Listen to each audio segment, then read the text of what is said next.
If not for the coming of IPOB, of Radio Biafra, all of you would have lived and died in the ignorance that Ojukwu caused a war.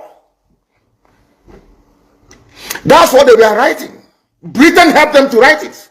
Ojukwu was a rebel, a secessionist, because we had no media. That is why they're paying Facebook billions upon billions of US dollars to stop this truth from coming out. Did Ojukwu cause any war?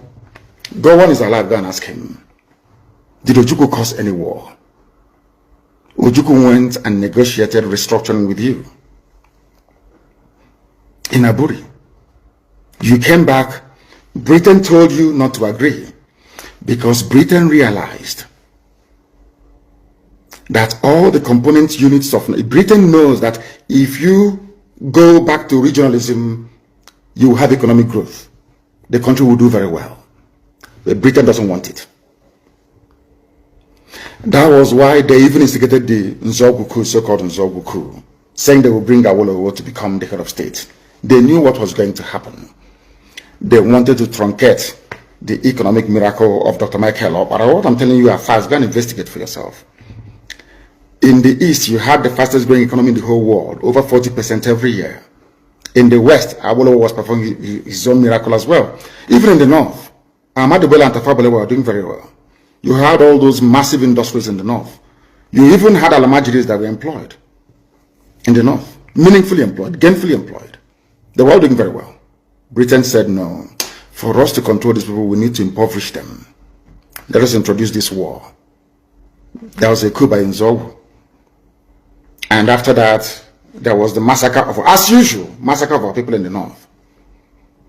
Ojukwu said, I have to secure my land and my people. They said, no, let's go to Aburi to discuss it. Ojukwu went to Aburi and agreed restructuring. That's something now you're asking for. To tell you how foolish Nigerians are. They're very foolish. That same nonsense you're asking for now was discussed many years ago.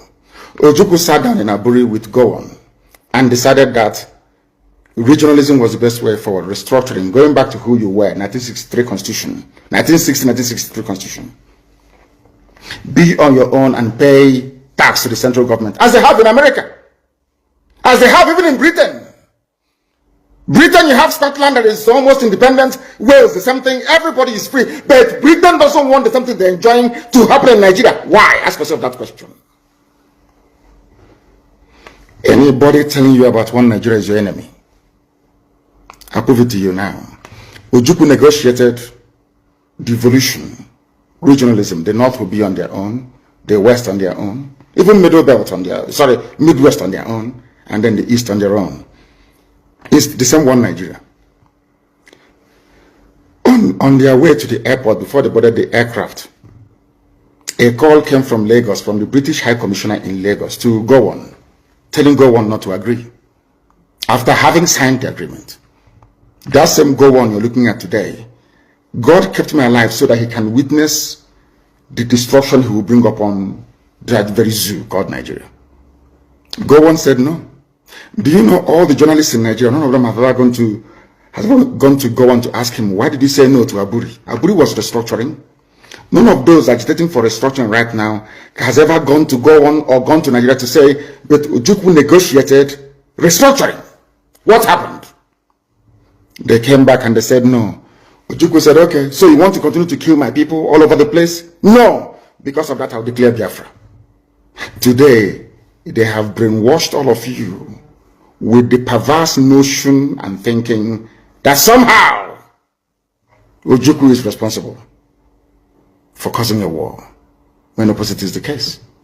If not now, that after many years of hammering on this very topic, it has now sunk into the skull of the people that Gowon was the aggressor, not Ojukwu. That's how Nigeria is, always blaming the victim. And we lost over 5 million people during that very genocidal war. They killed over 5 million Biafrans. They wanted to wipe us away from the face of this very earth. But we survived it, and we are here today. Those they gave birth to, that have come. And this time with a wrath that you cannot even begin to imagine. And Biafra must come.